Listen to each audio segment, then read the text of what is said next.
আসসালামু আলাইকুম। আমি রাকিব হাসান। আমার গ্রামের বাড়ি হলো চুয়াডাঙ্গা জেলা, দামোহদা থানা, কারফাইডাঙ্গা ইউনিয়ন, পিরপুরকুল্লা গ্রাম।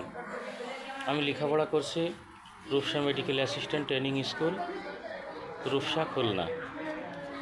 অসংখ্য ধন্যবাদ চিকিৎসা ফাউন্ডেশন বাংলাদেশকে এবং ডাক্তার শরীফুল ইসলাম হৃদয় খান স্যারকে, যিনি আমাদেরকে এই এমসিএস কোর্স অত্যন্ত সুন্দরভাবে আমাদেরকে শিখিয়েছেন।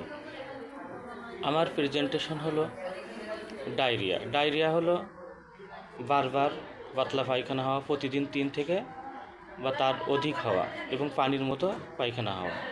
এর কজ বা কারণ হলো দূষিত খাবার, নোংরা পানি, জীবাণু সংক্রমণ ও ব্যক্তিগত পরিচ্ছন্নতার অভাবে ডায়রিয়ার প্রধান কারণ।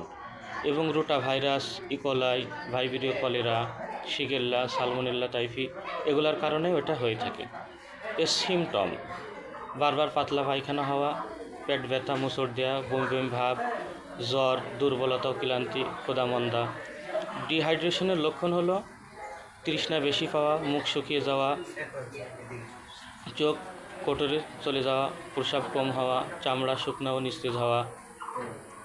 আর এর প্রতিরোধ বা প্রিভেনশন: খাবার আগে ও শৌচাগার ব্যবহারের পরে সাবান দিয়ে ভালোভাবে হাত ধুয়ে ফেলা, সবসময় নিরাপদ পানি ব্যবহার করা, তাজা খাবার, গরম খাবার খাওয়া, বাসি খাবার না খাওয়া, ফল ও সবজি ভালোভাবে ধুয়ে খাওয়া।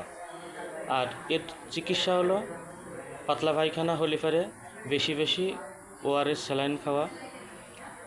তার খাবার বন্ধ নয়, ডাল, ভাত, স্যুপ, কলা, খিচুড়ি ইত্যাদি এগুলো খাওয়া।